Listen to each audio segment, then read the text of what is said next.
السلام علیکم ناظرین، TNN ٹی وی کے نیوز بلیٹن کے ساتھ میں ہوں ادیبہ خان۔ سب سے پہلے شامل کریں گے نیوز ہیڈ لائنز۔ وفاقی کابینہ کا اجلاس، ملکی سیاسی اور معاشی صورتحال کا جائزہ، power breakdown inquiry report پیش کر دی گئی۔ وفاقی کابینہ کی بجلی چوری کے خلاف سخت اقدامات کی ہدایت۔ اس وقت پاکستان اور بھارت کے درمیان بیک ڈور مذاکرات نہیں ہو رہے۔ ترجمان دفتر خارجہ کا کہنا ہے کہ 4 سے 7 مارچ کو جرمنی کے وزیر خارجہ پاکستان کا دورہ کریں گے۔ اٹلی اور لیبیا میں کشتی حادثے میں 9 پاکستانی ہلاک ہوئے۔ اسلام آباد کی عدالت نے امجد شعیب کو بری کر دیا۔ امجد شعیب کو 2 روز کا جسمانی ریمانڈ مکمل ہونے پر عدالت میں پیش کیا گیا تھا۔ امجد شعیب کے وکیل کا کہنا تھا کہ الزام ثابت کرنے کے لیے کوئی مصدقہ ثبوت موجود نہیں۔ MQM کے علاوہ مردم شماری میں کسی سیاسی جماعت کی دلچسپی نظر نہیں آئی۔ MQM رہنما فاروق ستار کا کہنا تھا کہ کراچی کی آبادی کسی بھی طرح سے 4.25 کروڑ سے کم نہیں۔ شہر کی آبادی کو 4.25 کروڑ سے کم شمار کیا گیا تو ہم اسے تسلیم نہیں کریں گے۔ اینٹی کرپشن نے پرویز الہی کے سابق پرنسپل سیکرٹری محمد خان بھٹی کو حراست میں لے لیا۔ سابق وزیر اعلیٰ پنجاب کے پرنسپل سیکرٹری محمد خان بھٹی کو عہدے سے ہٹا دیا گیا۔ سیکرٹری پنجاب اسمبلی محمد خان بھٹی کو گرفتار کر لیا گیا۔ افغانستان کے صوبے خوست میں بارودی سرنگ IED کے دھماکے، کالعدم تحریک طالبان پاکستان TTP کے اہم کمانڈروں سمیت 6 دہشت گرد ہلاک اور 15 شدید زخمی ہو گئے۔ صوبے کنڑ میں فائرنگ سے TTP کا کمانڈر نور سعید محسود ہلاک۔ زلمی سے شکست کے بعد کنگز کے پلے آف کھیلنے کی امیدوں کو بڑا دھچکا۔ کراچی کنگز کے کھلاڑی میتھیو ویڈ پلے آف میں جگہ بنانے کے لیے پرامید۔ کراچی کنگز کو اگلے تینوں میچز میں لازمی جیت درکار۔ علاوہ ازید دیگر ٹیموں کے نتائج کا بھی انتظار کرنا ہوگا۔ کینیڈا کو بھارت کو ہندوتوا نظریوں کو فروغ دینے کی اجازت نہیں دینی چاہیے۔ National council of Canadian Muslims اور ورلڈ سکھ آرگنائزیشن کی جانب سے رپورٹ جاری۔ رپورٹ میں کہا گیا کہ RSS کینیڈین معاشرے کے لیے ایک چیلنج ہے۔ کینیڈین فاؤنڈیشن نے چینی حکومت کے ایک مشیر کی جانب سے دیا گیا عطیہ واپس کر دیا۔ چینی حکومت کے مشیر نے 2016 میں $2 لاکھ کا عطیہ دیا تھا۔ فاؤنڈیشن کی جانب سے کہا گیا کہ کسی بھی حکومت کا اسپانسر کیا گیا عطیہ نہیں رکھ سکتے۔ ماہرین موسمیات کی کینیڈا میں بہار کے آغاز میں تاخیر کی پیش گوئی۔ ماہرین کا کہنا ہے حالیہ موسم سرما معمول سے طویل ہوگا۔ اس موسم بہار میں سیلاب کا خطرہ معمول سے کم ہوگا۔ امریکہ اور چین کا ایک دوسرے پر کورونا لیبارٹری میں تیار کرنے کا الزام۔ ڈائریکٹر FBI کا کہنا تھا کہ وائرس چین سے پوری دنیا میں پھیلا۔ چین نے مہلک وائرس کی جائے پیدائش امریکہ کی فوجی ریسرچ لیب کو قرار دے دیا۔ امریکی پارلیمان نے بائیڈن کو ٹک ٹاک پر پابندی عائد کرنے کے اختیار کا بل منظور کر لیا۔ ڈیموکریٹس اراکین کا کہنا تھا کہ ماہرین کی رائے لیے بغیر اور بحث کیے بغیر جلد بازی میں یہ بل منظور کیا گیا ہے۔ امریکی صدر ٹک ٹاک سمیت کسی بھی سوشل میڈیا ایپ پر پابندی لگا سکیں گے۔ ہیڈ لائنز آپ نے جانی اور اب خبریں تفصیل کے ساتھ۔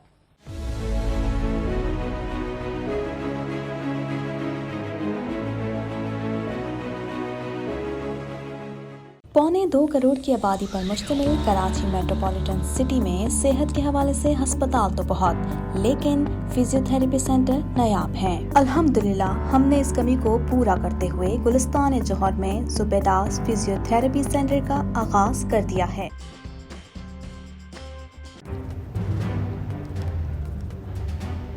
Islamic Finance TV, the only TV channel of the fastest growing Islamic economy in the world and the prime mover of Islamic finance news.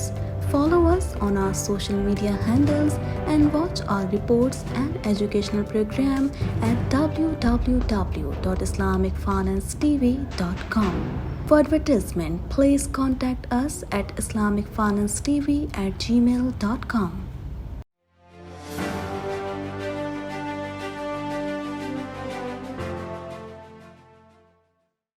وزیر اعظم شہباز شریف کی زیر صدارت وفاقی کابینہ کا اجلاس ہوا، جس میں توانائی بجٹ پلان سمیت 5 نکاتی ایجنڈے پر غور کیا گیا۔ وزیر اعظم شہباز شریف کی زیر صدارت وفاقی کابینہ کا اجلاس ہوا، جس میں توانائی بجٹ پلان سمیت 5 نکاتی ایجنڈے پر غور کیا گیا۔ وزیر اعظم نے بجلی کے طویل تعطل پر پیش کی گئی رپورٹ پر عدم اطمینان کا اظہار کرتے ہوئے ذمہ داران کا تعین کر کے سزا دلوانے کی ہدایت کر دی اور کہا کہ مستقبل میں ایسے واقعات سے بچاؤ کے لیے پاور منسٹری جامع پلان تیار کرے۔ اجلاس میں وفاقی کابینہ کو سپریم کورٹ کے از خود نوٹس کیس کے فیصلے پر تفصیلی بریفنگ دی گئی، جس پر کابینہ اراکین کا کہنا تھا کہ اداروں کا احترام سب پر لازم ہے ملک افراتفری کا متحمل نہیں ہو سکتا۔ ملک میں حالیہ بجلی کے طویل بریک ڈاؤن پر رپورٹ بھی کابینہ اجلاس میں پیش کی گئی۔ کابینہ کو بتایا گیا کہ 23 جنوری کو بجلی کی فریکوینسی غیر متوازن ہونے سے بریک ڈاؤن ہوا۔ NTDC ٹرانسمیشن سسٹم کو متوازن رکھنے میں ناکام رہی۔ NPCC کو NTDC نے پیشگی اطلاع نہ دی۔ لوڈ غیر متوازن ہونے کے حوالے سے سسٹم کے بار بار اشارے آ رہے تھے۔ بجلی کے لائن لاسز اور بجلی چوری پر بھی وفاقی کابینہ کو بریفنگ دی گئی۔ وزیر اعظم نے بجلی چوروں کے خلاف سخت کارروائی کرنے کی ہدایت کی۔ کابینہ کی جانب سے بھی بجلی چوری کی روک تھام کے لیے اقدامات تیز کرنے کی سفارش کی گئی اور سرکاری اوقات کے بعد تجارتی مقاصد کے لیے بجلی مزید مہنگی کرنے کی تجویز دی گئی۔ کابینہ کو بتایا گیا کہ ملک میں بجلی چوری میں اضافہ ہو رہا ہے۔ اس وقت ملک میں 500 ارب روپے کی بجلی چوری ہو رہی ہے۔ لائن لاسز کا تخمینہ بجلی چوری سے علیحدہ ہے۔ وزیر اعظم نے بجلی کے طویل تعطل پر پیش کی گئی رپورٹ پر عدم اطمینان کا اظہار کرتے ہوئے ذمہ داران کا تعین کر کے سزا دلوانے کی ہدایت کر دی اور کہا کہ مستقبل میں ایسے واقعات سے بچاؤ کے لیے پاور منسٹری جامع پلان تیار کرے۔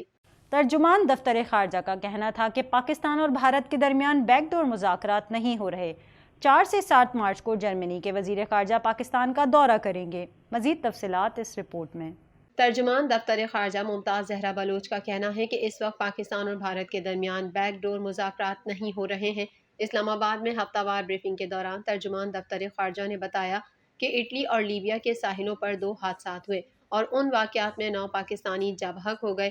17 پاکستانیوں کو بچا لیا گیا، 2 تاحال لاپتہ ہیں۔ ترجمان دفتر خارجہ کے مطابق لاشوں کی شناخت اور واپسی کے لیے دونوں حکومتوں سے رابطے میں ہیں۔ ترجمان دفتر خارجہ کا کہنا تھا کہ اس موقع پر پاکستان اور بھارت کے درمیان بیک ڈور مذاکرات نہیں ہو رہے۔ 4 سے 7 مارچ کو جرمنی کے وزیر خارجہ پاکستان کا دورہ کریں گے۔ ترجمان کا مزید کہنا تھا کہ فروری میں بھی مقبوضہ کشمیر میں کشمیریوں پر بھارتی مظالم جاری رہے۔ 2 کشمیریوں کو شہید اور 7 کو زخمی کیا گیا۔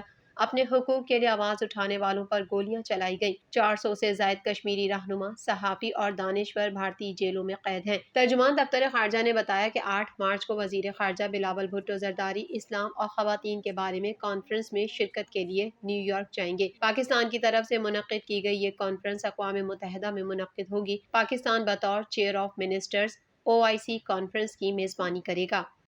اسلام آباد کی عدالت نے لیفٹیننٹ جنرل امجد شعیب کو کیس سے ڈسچارج کر دیا۔ عدالت نے اداروں میں بغاوت پر اکسانے کے کیس میں لیفٹیننٹ جنرل ریٹائرڈ امجد شعیب کی فوری رہائی کا حکم دے دیا۔ اس حوالے سے مزید جانتے ہیں۔ اسلام آباد کی عدالت نے لیفٹیننٹ جنرل ریٹائرڈ امجد شعیب کو کیس سے ڈسچارج کر دیا۔ عدالت نے اداروں میں بغاوت پر اکسانے کے کیس میں لیفٹیننٹ جنرل ریٹائرڈ امجد شعیب کو فوری رہائی کا حکم دے دیا۔ اسلام آباد پولیس نے لیفٹیننٹ جنرل ریٹائرڈ امجد شعیب کو 27 فروری کو ان کی رہائش گاہ سے گرفتار کیا تھا۔ ان پر عوام کو اداروں کے خلاف اکسانے کا الزام ہے۔ اسلام آباد کے ایڈیشنل سیشن جج طاہر عباس سپرا نے امجد شعیب کو کیس سے ڈسچارج کر دیا ہے۔ ڈسٹرکٹ اینڈ سیشن کورٹ اسلام آباد کی جانب سے جاری فیصلے میں کہا گیا ہے کہ لیفٹیننٹ جنرل ریٹائرڈ امجد شعیب کے 3 روزہ جسمانی ریمانڈ کا 27 فروری کو دیا گیا فیصلہ کالعدم قرار دیا جاتا ہے۔ الزام ثابت کرنے کے لیے کوئی مصدقہ ثبوت موجود نہیں ہے جو ریمانڈ کے لیے کافی ہو۔ کیس کی سماعت کے دوران امجد شعیب کے وکیل نے موقف اختیار کیا کہ دفعہ 505 کے تحت یہ مقدمہ بنتا ہی نہیں، سارا رونا دھونا الیکشن کروانے سے متعلق تھا۔ اب تو سپریم کورٹ کا فیصلہ آ گیا ہے کہ الیکشن کروائے جائیں۔ اگر فیصلہ پہلے ہو جاتا تو ایسا پروگرام ہوتا ہی نہیں۔ امجد شعیب کے وکیل نے انہیں کیس سے ڈسچارج کرنے کی استدعا کی۔ پروسیکیوٹر نے امجد شعیب کو ڈسچارج کرنے کی مخالفت کی۔ عدالت نے امجد شعیب کو فوری طور پر رہا کرنے کا حکم دیا۔ لیفٹیننٹ جنرل ریٹائرڈ امجد شعیب کو اداروں کے خلاف بغاوت پر اکسانے کے الزام میں گرفتار کیا گیا تھا۔ متحدہ قومی موومنٹ پاکستان کے رہنما فاروق ستار نے کہا کہ کراچی کی آبادی کسی بھی طرح سے 4.25 کروڑ سے کم نہیں۔ شہر کی آبادی کو 4.25 کروڑ سے کم شمار کیا گیا تو ہم اسے تسلیم نہیں کریں گے۔ مزید احوال اس رپورٹ میں۔ متحدہ قومی موومنٹ پاکستان کے رہنما فاروق ستار نے کہا ہے کہ کراچی کی آبادی کسی بھی طرح سے 4.25 کروڑ سے کم نہیں۔ شہر کی آبادی کو 4.25 کروڑ سے کم شمار کیا گیا تو ہم اسے تسلیم نہیں کریں گے۔ کراچی میں 16,000 بلاکس جو بنے ہیں ہم انہیں مسترد کرتے ہیں۔ کراچی میں کم از کم 25,000 بلاکس بننے چاہیے۔ کراچی میں میڈیا سے گفتگو کرتے ہوئے فاروق ستار نے کہا کہ گزشتہ روز خالد مقبول صدیقی نے وزیر اعظم سے ملاقات کی اور ان کے سامنے مردم شماری سے متعلق اپنے تحفظات رکھے۔ کراچی میں رہنے والا جو یہاں کھاتا ہے کماتا ہے اس کا شمار بھی کراچی ہی میں ہونا چاہیے۔ فاروق ستار نے کہا شکایات ملی ہیں کہ شمار کنندگان کو کہا جا رہا ہے کہ 5 سال سے کم عمر بچوں کو شمار نہ کیا جائے، اس پر گہری تشویش ہے، متعلقہ ذمہ داران اس بات کا نوٹس دیں۔ فاروق ستار نے کہا کہ 1 مارچ سے مردم شماری کی اصل مرحلے کا آغاز ہوا ہے، تمام سیاسی جماعتوں کو پوری پاکستانی قوم کو آگاہی دینی چاہیے۔ MQM پاکستان کے رہنما نے کہا کہ MQM کے علاوہ مردم شماری میں کسی سیاسی جماعت کی دلچسپی نظر نہیں آئی، انتخابات لڑنے کے لیے ساری جماعتیں سرگرم عمل ہوتی ہیں، افسوس کہ مردم شماری میں کوئی بھی سیاسی جماعت سرگرم نہیں۔ فاروق ستار نے یہ بھی کہا کہ پاکستان پیپلز پارٹی کا تو کسی بھی طرح سے مردم شماری کے عمل سے کوئی تعلق نہیں۔ D G anti corruption Sohail Zafar نے سابق وزیر اعلیٰ پنجاب چودھری پرویز الہی کے سابق پرنسپل سیکرٹری محمد خان بھٹی کو حراست میں لیے جانے کی تصدیق کی ہے۔ مزید تفصیلات اس رپورٹ میں۔ D G anti corruption Sohail Zafar نے سابق وزیر اعلیٰ پنجاب چودھری پرویز الہی کے سابق پرنسپل سیکرٹری محمد خان بھٹی کو حراست میں لیے جانے کی تصدیق کی ہے۔ ڈی جی اینٹی کرپشن نے کہا کہ محمد خان بھٹی بلوچستان میں سرحد عبور کر کے فرار ہوتے ہوئے پکڑے گئے اور وہ اس وقت کوئٹہ پولیس کی تحویل میں ہیں۔ سہیل ظفر کا کہنا ہے کہ محمد خان بھٹی کو پنجاب واپس لانے کے لیے اینٹی کرپشن کی ٹیم تشکیل دی جا رہی ہے۔ D G anti corruption Sohail Zafar نے سابق وزیر اعلیٰ پنجاب چودھری پرویز الہی کے سابق پرنسپل سیکرٹری محمد خان بھٹی کو حراست میں لیے جانے کی تصدیق کی ہے۔ ڈی جی اینٹی کرپشن نے کہا محمد خان بھٹی بلوچستان میں سرحد عبور کر کے فرار ہوتے ہوئے پکڑے گئے۔ سہیل ظفر کا کہنا ہے کہ محمد خان بھٹی کو پنجاب واپس لانے کے لیے اینٹی کرپشن کی ٹیم تشکیل دی جا رہی ہے۔ افغان صوبے کنڑ میں فائرنگ سے کالعدم تحریک طالبان پاکستان TTP کے کمانڈر نور سعید محسود ہلاک ہو گیا۔ اس حوالے سے مزید جانتے ہیں۔ میڈیا رپورٹ کے مطابق IED حملے میں ہلاک ہونے والے TTP کے کمانڈروں میں عبد المنان، عالم خان مداخیل، کجیر اور 3 نامعلوم دہشت گرد شامل ہیں۔ میڈیا کے مطابق زخمی دہشت گردوں میں TTP کا کمانڈر فضل امین، کمانڈر محمد عرف طوفان، کمانڈر نور پایو خان شامل ہیں۔ ان کے علاوہ فقیر اللہ تروزئی، صدقی، علی سرخان، زبیر، ہجرت اللہ، کمال، شیر افضل، بخت اللہ، زبی اللہ اور 2 نامعلوم دہشت گرد بھی زخمیوں میں شامل ہیں، جبکہ افغان صوبے کنڑ میں فائرنگ سے کالعدم تحریک طالبان پاکستان کا کمانڈر نور سعید محسود ہلاک ہو گیا۔ افغان میڈیا کے مطابق فائرنگ کا واقعہ صوبہ کنڑ کے علاقے اسد آباد میں پیش آیا۔ فائرنگ سے کالعدم TTP کا کمانڈر نور سعید محسود ہلاک ہو گیا۔ واقعے کے بعد کالعدم TTP کے جنگجوؤں نے 2 افراد کو پکڑ لیا۔ پشاور زلمی سے شکست کے بعد کراچی کنگز کی team Pakistan super league PSL کے 8ویں ایڈیشن میں پلے آف مرحلے سے تقریباً باہر ہو چکی ہے۔ البتہ امیدوں کو زندہ رکھنے کے لیے کنگز کو اپنے اگلے 3 میچز جیتنے ہوں گے۔ مزید تفصیلات اس رپورٹ میں۔